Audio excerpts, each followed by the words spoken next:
nsanyuse nnyo okubeera njogerako gye muli bamuwulira bangi bwe batisi balabangako leero nsoso balaba mwebale kujja ne kamera zammwe ne mbeera mu maaso gaffe ndi musanyufu leero ndine abaana bange mu kuyimba omuwala ono Rema Namakula ensi nebe mu Rema Namakula ajja dikonza ajja kujja kyasona ajja kujja obudde bwonna bwaffe Rema Namakula ono namumanya emyaka gy'emabega osijja jjoga kwasi kijjukira naye nga Rema Namakula nenyinza okuba nti namusanga nga yalina talanta y'amaanyi nakati akyagirina 11 June nga nje kuza emyaka 33 yasatu mu mujino giweza buweza nze njibaddemu nga njikolamu mirimu bulimu ekyo kyakwewuunya ky'amaanyi nnyo kati nga 11 June nga nje kuza emyaka 33 abaana bange bano n'abalala batannaba kulaba baŋŋambye nti tusobola kukulekerera tulina okutambula naawe olugendo tulage wetutuuse it's a milestone mpulira bulungi okuba nti ndi nabo ndi ne Rema Namakula ndi ne May Ruth n'abalala batannajja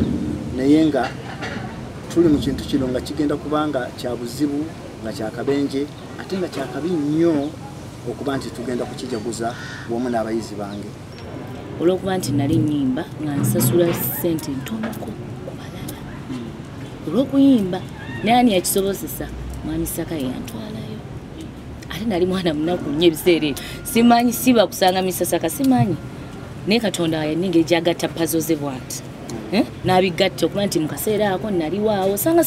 singa saaliwo nga bavoice nga teyandi ntegedde ti waliwo omwana ayimba naye Mwami Ssaaka nkwebaza nontwala ku ssomero eryo nendoza saakuswaza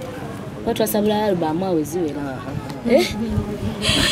Mr. Ssaaka bannange y'omu ku bantu man he's so kind his kindness is too much that it is emotional he's too kind ebintu yabikwata mpola nnyo walwali asooka okuva olwali oba omumanyidde asooka okugamba ekintu asaagasaaga nnyo very patient ng'ajja bulungi nnyo ku ssomero muba mu class najja olw'eggulu awo naye nga nze olumulengera nti azze siddamu concentratinga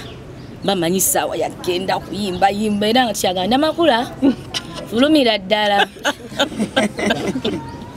nkasaba mulaba ng'ali mu compound ng'afuna akati waatuulaawo ng'abalinda mumalirize olw'eggulu okusoma naye nga balaba olina divided attention kale fulumira ddala naye nga Mr. Ssaaka nga May bwagambye tuleme kufuuka basiima ogenze ke kaseera nze I really sikirabangako ndoza kyekisoose okucelebrating a writer kobatamaga Mr. Ssaaka alina nnyimba kimugaa muwandiisi yawandiika zino ez'essomero zino n'ennyimba ez'omukyala Madam Nanjego ezo zonna ennyimba ezaali ziwoomerera okufa obufi he's so gifted nti Mr. Ssaaka awandiika oluyimba oba mu dakiika 2 oba 3 ng'atudde awo ajja ku ssomero mulinayo omukolo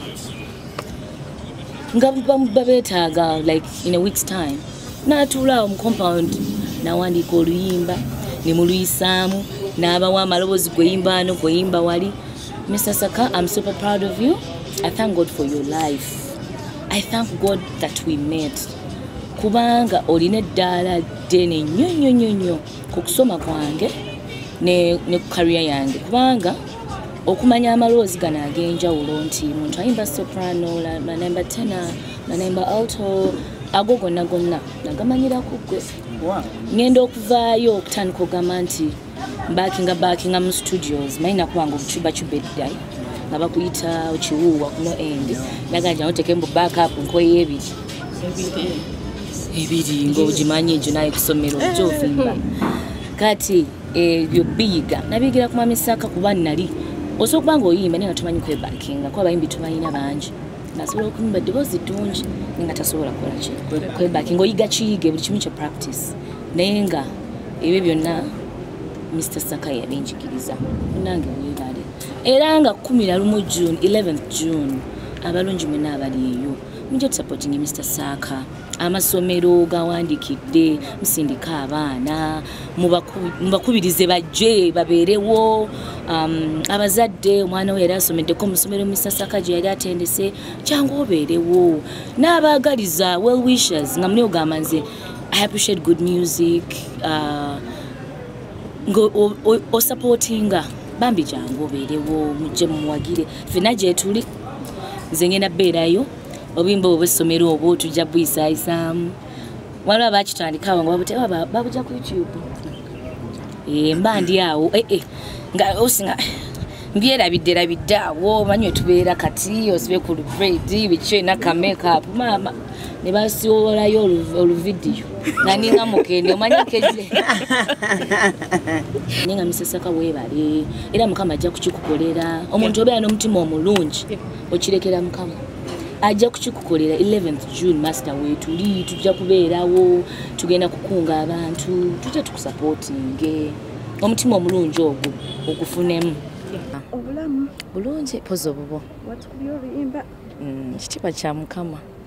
twebaza bwebaza nga bwe tuli nti tuli mu kucelebratinga omwami omusiimesa Paul Ssaaka abantu batugamba tukunoonyeeko obabuulire okusomako kuba tukulaba nnyo mu nnyimba z'ekisoga ezo tukutegeera nnyo mu nnyimba z'ekisoga senti bali ku ddembe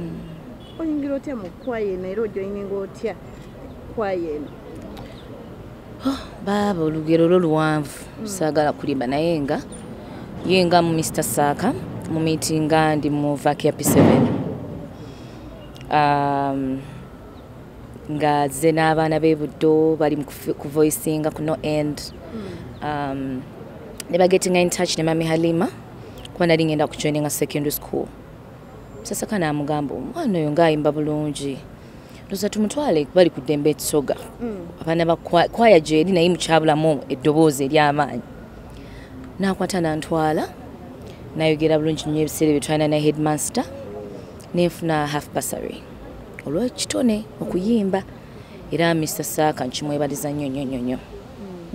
So ojoyininga kwaya eno ng'abaana batono tulaba mwina albums ez'enjawulo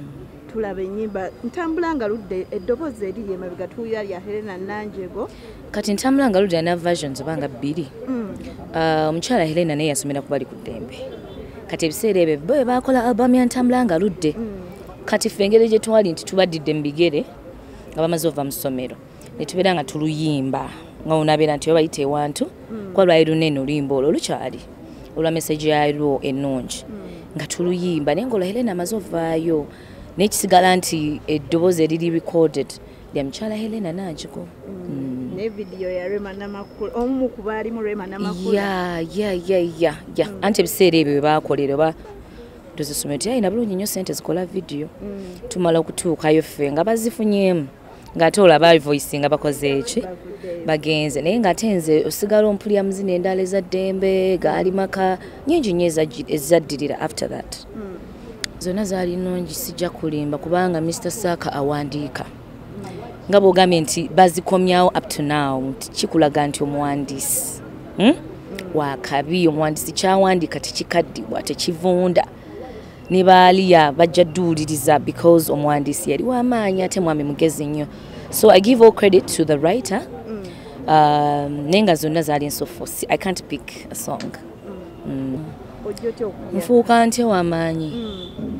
ndi w'amaanyi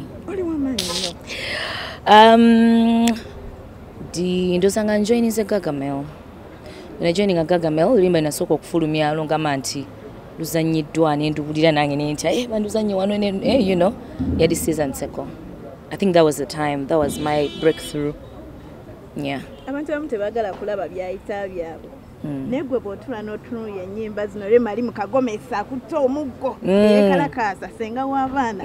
kyekikugira mu bwongo kati nga bw'omanyi nti obeera ng'olimu element ya acting nti essaawa eyo yambala omuntu oyo bakugambye Rema ogenda kuzanya nga senga essaawa eyo basenga mubikola n'ennyimira yonna eba ya senga kati muli wendaba oyo senga of course I laugh because byadda neeraba neeraba gye tuvudde kubeera manyi twali tufaanana you know naye Of course, I thank God for those moments because zeza building who I am right now. Wachitegera dala dene nyonyo. Like they helped me those moments ne acting akusomero ne nyimba zeza nyambo kufuka remono. Abalungi Rema Namakula wano mbakoola 11th June mujje supporting Mr. Ssaaka ku Serena Hotel. Emeza ya $2 omuntu wabulijjo $10,000 ate abaana students yonna gye muli $5,000 abazadde muleta abaana bannannyini masomero nga Mami Ssaaka yawandiikirako ennyimba ku ssomero lyo bambi tumulaga omukwano. He's worth celebrating omwami oyo bambi tumu celebrating, let's give him his flowers ng'akyali mulamu.